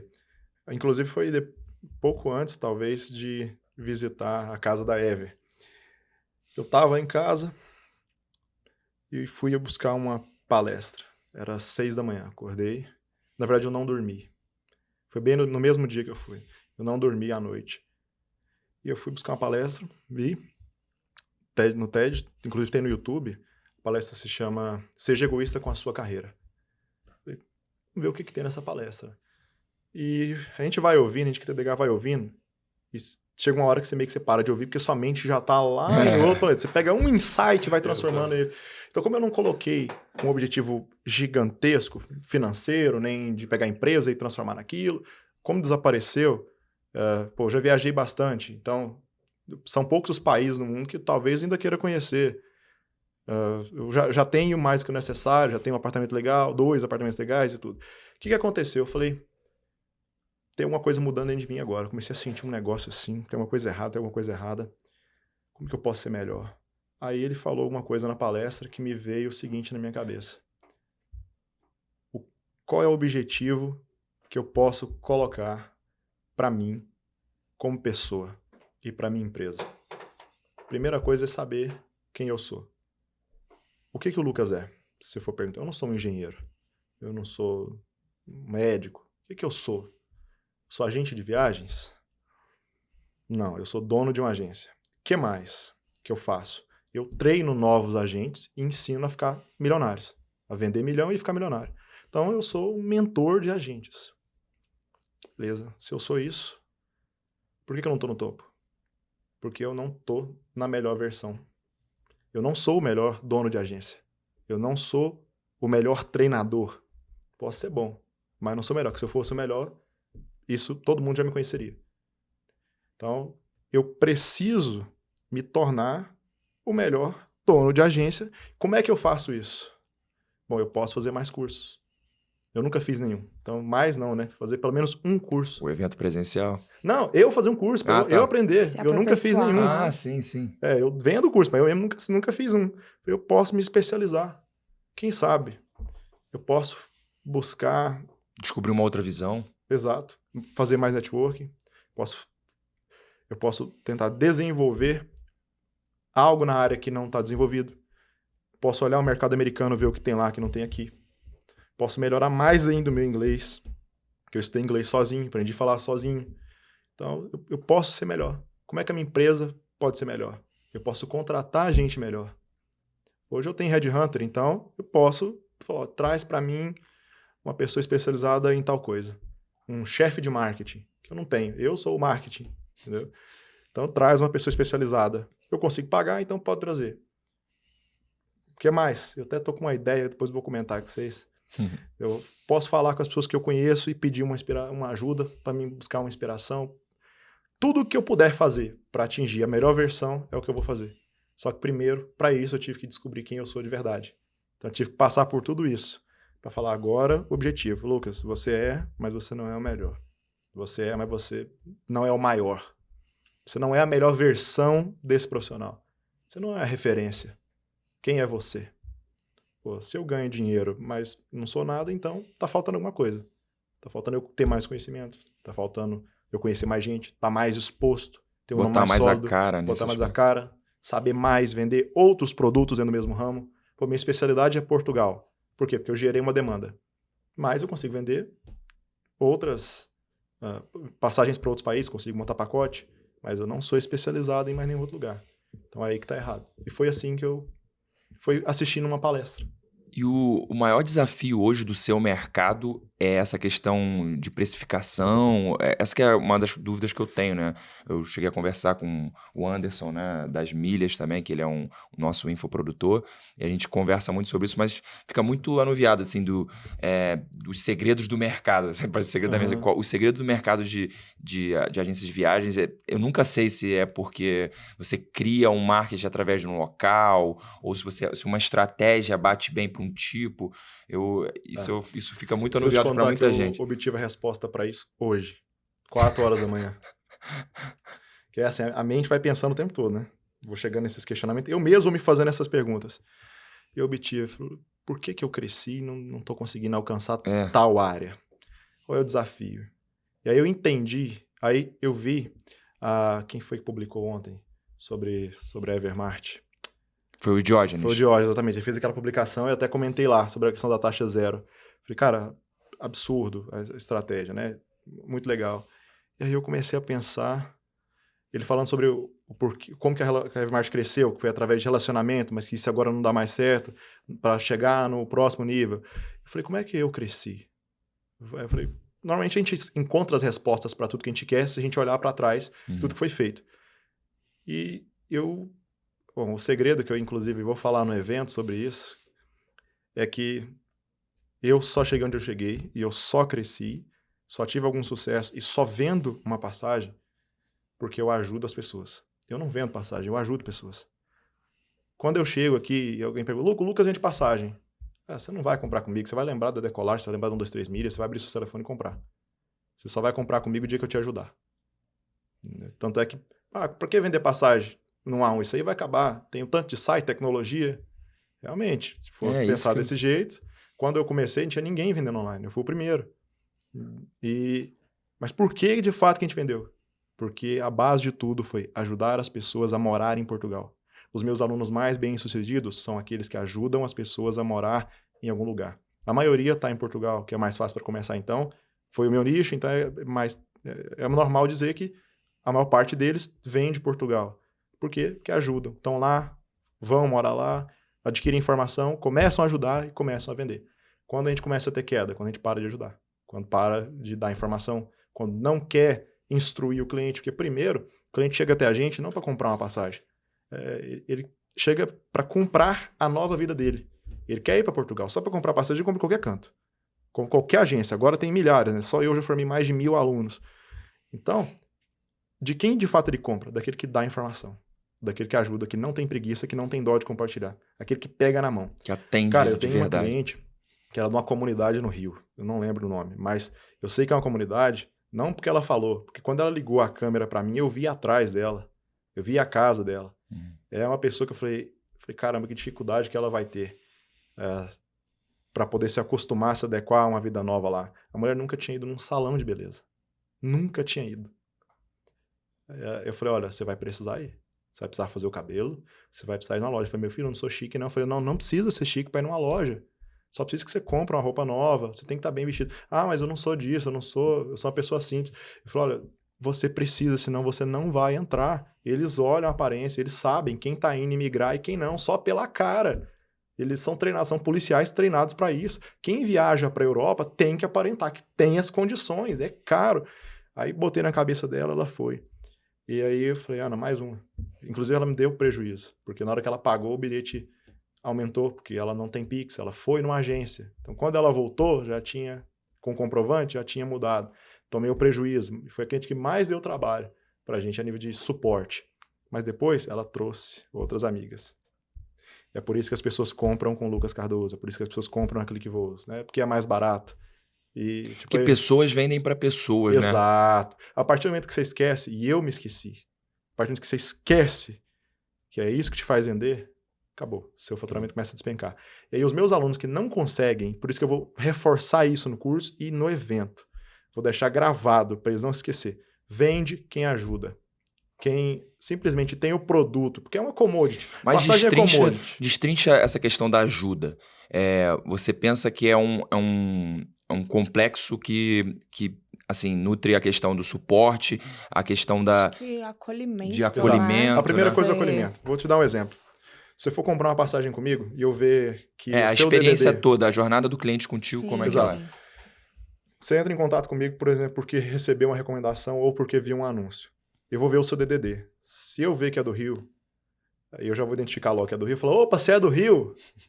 Sou. De onde é que você é lá? Contato, né? Pulsar de tal lugar. Falei, cara, eu tenho um cliente que é da Estrada da Posse. Sim. Foi na festa Exatamente. E eu falei, ele falou, realmente, é aqui, é essa rua e tal. Posse. Exatamente. Aí eu já criou a conexão por causa da música.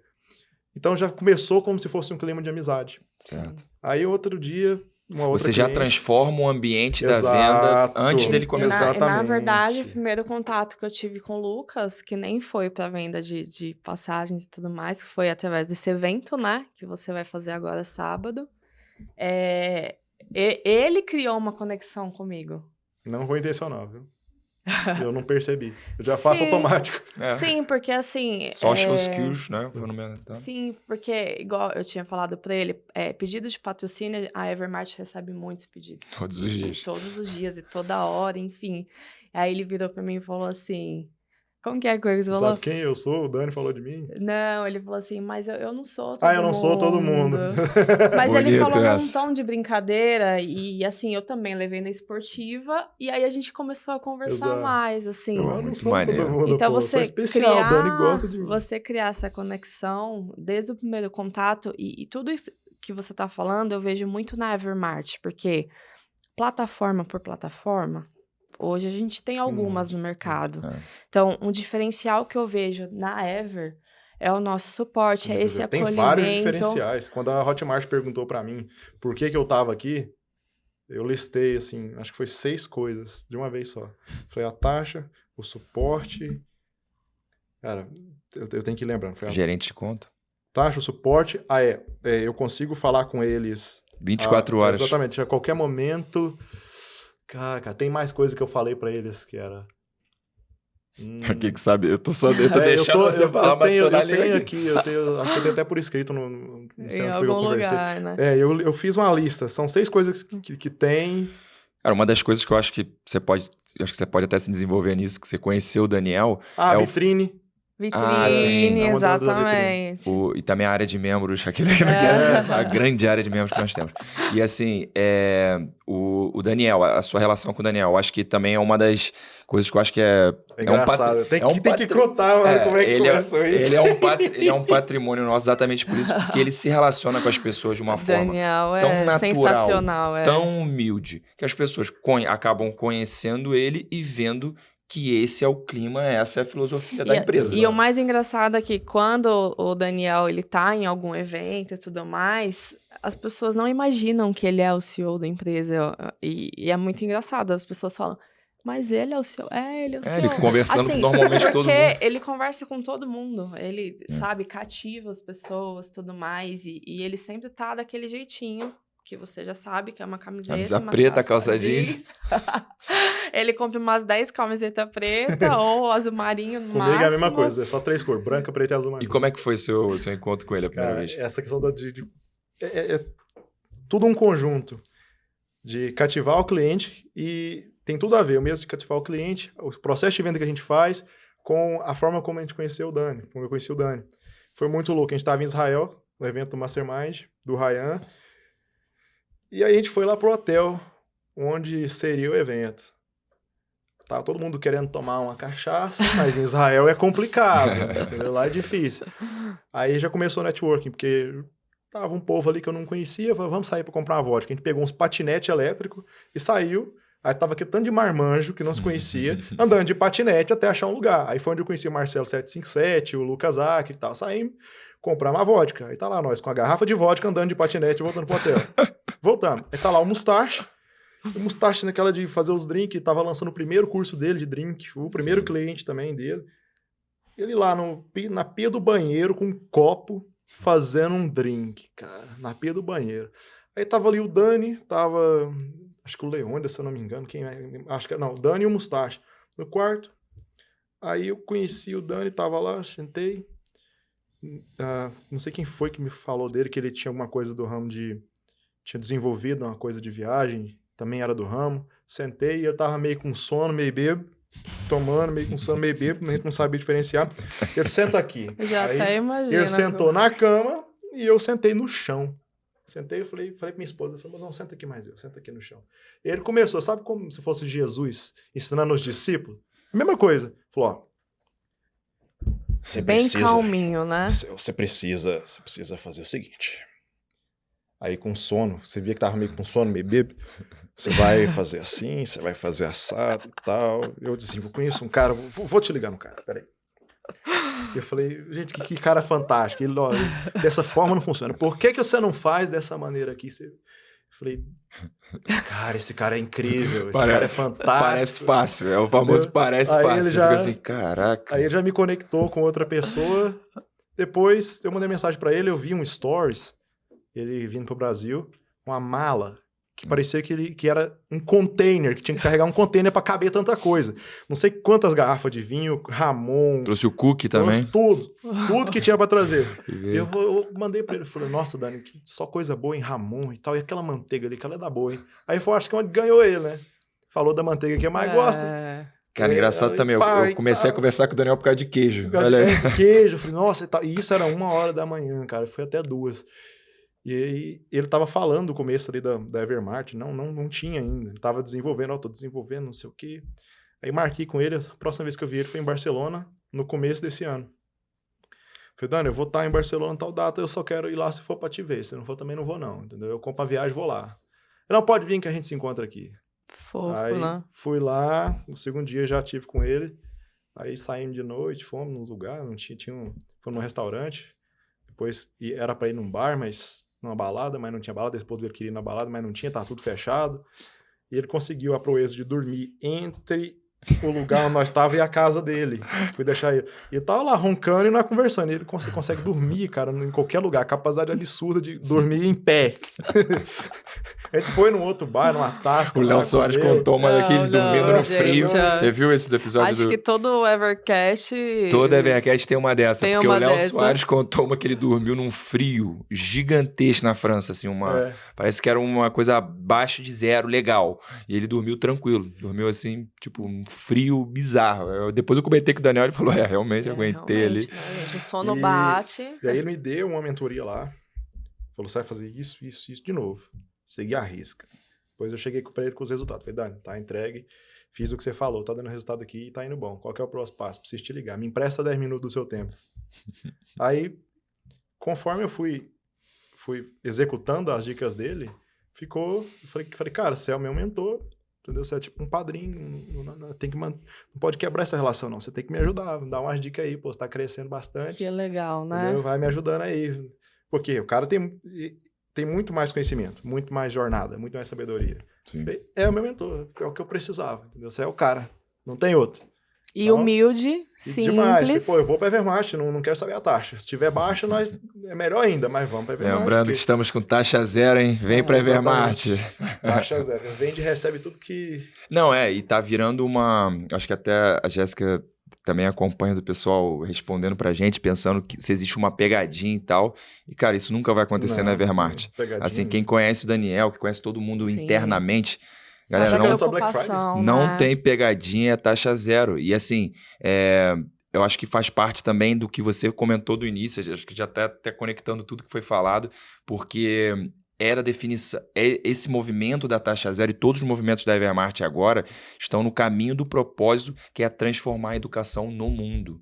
Né? É uma meta internacional que o Daniel trouxe, inclusive você vai ver na Forbes agora, né? Que o Daniel tá na capa da Forbes, falando exatamente sobre isso, e assim, dos movimentos que ele pensou de um propósito muito maior. Então, taxa, algo assim que seja custoso para a gente transformar. O Daniel pensou, cara, a gente tem essa definição aqui, agora, a partir de agora, a taxa vai ser zero. Sim. Você pode imaginar que o mercado e as pessoas criticaram, né? Pensaram, será? Por que esse cara está fazendo taxa zero? Ou duvidou. E a visão dele de mercado é isso, um cara que está acima do mercado nesse aspecto, né? De pensar novas soluções, entrar. A inovação é algo que a gente, na Ever, vê isso do DNA do Daniel, né?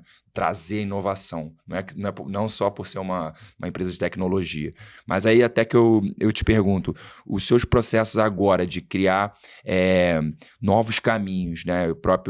Essa próxima parte que o Daniel também trouxe, você se vê agora muito mais preparado, mas o que você acha que você vai encontrar nesse novo mundo agora, né? Esse pós-2022, né? Que o pessoal já se estabilizou, mudou, saiu daquela situação toda e está retomando o mundo. O que você acha que você vai encontrar com essa nova mentalidade sua? A primeira coisa que eu tenho em mente, assim, há espaço para todo mundo que queira começar, mas não há espaço para aquele que não quer evoluir. Aquele que quer fazer o mesmo que todo mundo, só porque acha que vai ganhar uma grana agora, vai fazer um dinheiro rápido. Esse tipo de pessoa, normalmente, não dura muito tempo no mercado. Porque o mercado transforma, né? O que era antes da pandemia, veio a pandemia, agora, depois da pandemia, pós-pandemia, é totalmente diferente. O mercado de lançamentos é a mesma coisa. Fica quem tem um amadurecimento que veio de uma cultura de amadurecimento e agora permanece. E quem foi no hype, agora simplesmente não consegue se manter. Para o mercado em si é o seguinte, eu vejo qualidade no atendimento, mas principalmente voltar àquilo que eu já mencionei que é o básico, ao relacionamento. Por quê? Se a gente for pensar em competir a nível de tecnologia, a gente não consegue. Porque a gente não tem grana para sustentar a tecnologia, a estrutura para sustentar a tecnologia, e a gente não tem investimento em marketing suficiente para brigar com um gigante. O que acontece no ramo da viagem? Quanto mais especializado você for, melhor. Porém, não é só a especialização que ganha cliente. Quem vai entrar no mercado de turismo, tem que saber que vender turismo é vender um relacionamento. Um exemplo a gente estava na Grécia agora no evento do Finch, no encerramento, no jantar, a gente teve uma conversa muito interessante com algumas pessoas, mas uma delas foi com aquele alfaiate que eu mencionei. E essa conversa, quem conduziu foi a minha esposa, nem fui eu. Estava conversando sobre outras coisas com o pessoal, nem lembro agora. E ele ficou encantado e doido para comprar uma viagem. Falou que nunca pensou ir para a Europa, era a primeira vez dele na Europa, com 30 e tantos anos. E eu falei, o que você está achando? Primeira pergunta, qual é a sua experiência como primeira viagem? Minha experiência é essa e aquela. Eu falei, cara, você não está entendendo. Você está entendendo quão bom é viajar, você vai adquirir isso como cultura na sua vida. Que outros lugares você tem vontade de conhecer ou levar a sua esposa? Tem vontade de fazer um passeio romântico? Tem uma rota romântica na Alemanha, cara. O que você fizer para sua esposa ali, você vai... Nossa, aí ele já começou, sério, cara, eu nunca imaginei que a Alemanha tem lugar bonito. Eu falei, Aí, cara, foram 3 horas de conversa da Ana com ele, ela explicando, falando como foram bonitas as viagens que a gente fez, os lugares, tem Itália, que era um sonho dele conhecer. Dá essa dica aí pra gente da Alemanha aí, porque agora você deixou as pessoas... Romântica ainda. Düsseldorf. Tem uma rota na Alemanha, até finaliza num castelo de não vou saber falar o nome do castelo. Tem 400 quilômetros a rota, leva dias para fazer, mas é um lugar, uma coisa fantástica. E ele tinha vontade de conhecer a Itália, porque, trabalha com tecido italiano e não sei o que, e nunca foi lá. Tem museu, tem lojas, tem fornecedores. Então a gente foi plantando na cabeça dele a imagem. Só que, para fazer isso, a gente teve que sentar com ele e conversar. Quando a gente vai olhar a nível de internet, todo mundo pensa em escala, vender demais. Mas ter essa definição de que o negócio de viagem não é apenas vender uma passagem aérea, e sim, você pode vender uma experiência e ganhar muito com essa experiência, é muito importante. Porque no meu caso, a gente veio de uma demanda. As pessoas queriam comprar um produto e a gente entrega o que elas querem de uma certa maneira. Mas o que eu faço para vender passagem para Portugal não serve para vender passagem, por exemplo, para os Estados Unidos, ou para a Itália, ou para qualquer outro lugar. Porque as pessoas que vão têm propósito e objetivo diferente. Então eu sempre falo, vai se tornar agente de viagens, então prepare-se. Porque não é só assistir o meu treinamento que vai te fazer ter toda essa expertise. É principalmente pesquisar na internet mesmo, no Google mesmo, sobre os locais. Por exemplo, lugares bonitos na Alemanha. E aprender sobre esses lugares. Maravilha. Depois que você faz essas pesquisas sobre os principais lugares, o que tem para fazer ali, você tem que começar a ter a sua própria criatividade. De pensar que tipo de pessoa que vai. Qual é o poder econômico dessa pessoa? Qual é a idade? Quantas folgas ela tem por ano? Qual é a época de folga dela? Ela tem filhos? Como que ela vai fazer para levar os filhos ou vai deixar os filhos para lá? Que a energia que ela vai estar se ela tá para descansar, Exato. se ela tá para... Qual é o tipo de viagem? Tem 10 tipos de turismo diferentes, vai gastronômico, romântico e etc. Então, tudo isso tem que ser pensado e planejado. Conforme você pensa e planeja, fica mais fácil fazer divulgação. Mais fácil produzir o conteúdo. E mais legal, nada disso precisa ser orgânico. O tráfego pago salva. Eu mesmo gasto hoje R$10 mil em tráfego por mês para trazer tanto o reconhecimento de marca, quanto para expandir a visibilidade dos nossos vídeos do YouTube, quanto o tráfego direto para as páginas que a gente coloca no Google. Todo mundo fala de tráfego, imagina só Facebook e aquela coisa de ads. Não, eu tenho a minha estratégia, que basicamente eu tenho um destino específico e eu faço uma landing page específica para aquele destino. Para o SEO todo montado só para aquilo, né? Só aquilo. E eu coloco tráfego. Então, você pesquisou, por exemplo, volta cancelada. O site é meu, o único site no Brasil. só vai cair nele e tem tráfego para ele, tem vídeo no YouTube falando dele, tem post falando dele, tudo patrocinado. Então, colocou aquela palavra, vai aparecer o nosso produto. Botãozinho de WhatsApp, fechamento. Aí, dentro do fechamento, você tem que entender os motivos pelo qual a pessoa faz a viagem, ou pelo qual ela quer fazer. Se ela, como mãe, vai com o esposo e o filhinho para chegar até você e fazer uma viagem, e ela não tem um destino, a primeira coisa que você pergunta, quando você quer ir, quanto você tem de dinheiro? E você vai desenvolver uma conversa até perguntar isso, mas basicamente você precisa dessas informações. Aí, com seu conhecimento de já ter pesquisado milhares de hotéis, milhares de voos, passeios, etc., você já vai saber o que cabe dentro do orçamento da pessoa. Aí você vai marcar uma call, que é uma coisa que agência nenhuma faz. Entendeu? Eu ofereço, a maioria das pessoas não quer fazer, porque ou não tem um tempo, ou não gosta de fazer vídeo, ou não precisa. Só fazem calls quando são viagens bem planejadas, aí não tem jeito. Aí eu coloco como obrigatório. Pego o que a pessoa quer e vou transformar aquele sonho em uma imagem na cabeça dela. Então eu posso fazer isso tanto mandando vídeos, quanto montando a apresentação, quanto simplesmente falando. Ela já imaginou? E principalmente, ganhou dinheiro nesse ramo, tem que viajar. Porque aí eu vou falar, eu tive lá esses dias para trás. Muito bom. Maldivas, fui para as Maldivas. Todo mundo acha que para ir para lá você tem que ser rico. E não. Não. Meu sonho. Eu fiquei... Olha aí, já vai aprendendo, já. Aí eu te conto. Eu fiquei lá num bangalô, que é o sonho de praticamente toda mulher ficar em bangalô. Homem talvez se contente em ficar na praia. Não, a mulher tem que ser no bangalô, em cima da água, aquela coisa que vê no Instagram. Né? Minha esposa me falou, se não for para ficar num bangalô, pelo menos um dia também não vou. Minha tia também, porque eu também quero ficar. E quando eu for, eu falei, tia, mas não precisa, mas eu quero e pago. Eu falei, tá vendo o preço? Falei, beleza, consegui todos os dias no bangalô pelo preço de ficar na terra mesmo, lá na areia. Né? No bangalô normal, em cima da terra, da ilha. Passagem, no mínimo 5 mil por pessoa. A gente pagou 11 mil reais para ficar 5 dias no bangalô com tudo incluído. Mais 1.500 de transporte, de barco e seguro viagem, só. A viagem eu sei que deu 23.600. Isso já com a parada em Dubai, de uma semana. E aí eu paguei uma semana em Dubai, tava R$400 a diária para ficar numa cobertura, porque em Dubai é barato a hospedagem. E aluguei... R$400 a diária? É, Dubai é barato, hospedagem. Sabia. Há outras coisas que são mais caras. Tem hospedagem cara. Tem o Skyview, por exemplo, aquele que tem uma piscina e tal. Você vai gastar 5 mil diária brincando. Eu não vou para esse tipo de ambiente, entendeu? Tipo, não é para mim. É gente demais tentando tirar aquela foto lá. É igual você ir naqueles lugares nos Estados Unidos, naqueles observatórios, você acha que não tem ninguém, tá lotado de gente. Tem 200. Não, cara, não aguenta aquilo, não. Eu nem vou, eu fico longe. Eu pego um lugar mais reservado. A gente ficou no hotel da Paramount, o prédio da Paramount em Dubai. 69 andares, se eu não me engano. A gente ficou no último. Via o Burj Khalifa, maravilhoso, R$400 a diária, um apartamento com 3 quartos. Absurdamente grande. Pra que mais do que isso? Sim. E montamos... Eu sei que não saiu nem 30 mil. Para Maldivas e Dubai, o casal foram 5 mais uma semana, 12 dias de viagem. Então, e detalhe, eu parcelo no cartão e em boleto. Se a pessoa não tiver cartão, eu parcelo em boleto. Dependendo do nome da pessoa, eu faço até 24 vezes. Até 36, dependendo do seu nome.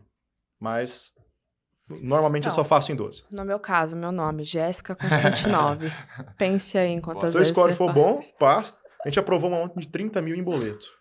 Legal, hein? 30 mil em boleto. Taxa de juros está baixíssima. Aí fica fácil, você vai pagando aí. Imagina, quero ir para as Maldivas. Se eu ganho 5 mil por mês, consigo pagar R$500 de parcela.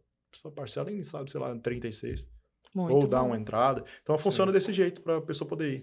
E você participa depois de uma história. Você se torna o agente de uma ação, de um sonho que foi realizado para a pessoa. Então ela volta a você. Você já tem acompanhado essa recorrência algumas vezes. Sim. E como é que tem sido os feedbacks de depois que esse sonho é realizado? Tem cliente que já comprou 7 vezes com a gente para viajar, assim. Porque vai para Portugal, legaliza, aí começa a viajar pelo mundo.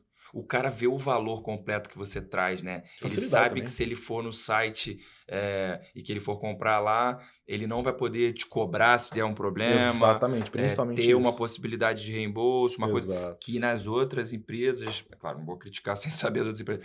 Eu vejo que tem muitas reclamações sobre diferentes problemas, né? Você vai lá e ele tem aquela confiança do pessoas vendem para pessoas. Exatamente. Né? Existem os problemas disso, que hoje muita gente dá golpe. abuso da confiança do mercado e da golpe. Então eu sempre falo, toma muito cuidado, verifica o CNPJ da empresa, verifica a chave Pix se vai para aquele CNPJ, verifica se tem depoimentos de outras pessoas que já compraram antes e podem dar um bom testemunho, verifica tudo isso antes. E se não tem reclamações na internet, gente falando que dá golpe, porque hoje, recentemente, de vez em quando você vê nos jornais, a agência de viagem deu golpe de não sei quantos milhões. A agência é conhecida, vendia, tinha confiança dos clientes, etc. Então é sempre bom estar informado. E uma das grandes vantagens é essa, poder falar com alguém a qualquer hora. Outra grande vantagem da Evermart. Quero falar com alguém da Evermart, tem um problema e tal. Responde. Era só isso. Pô, não precisa de um robô me respondendo.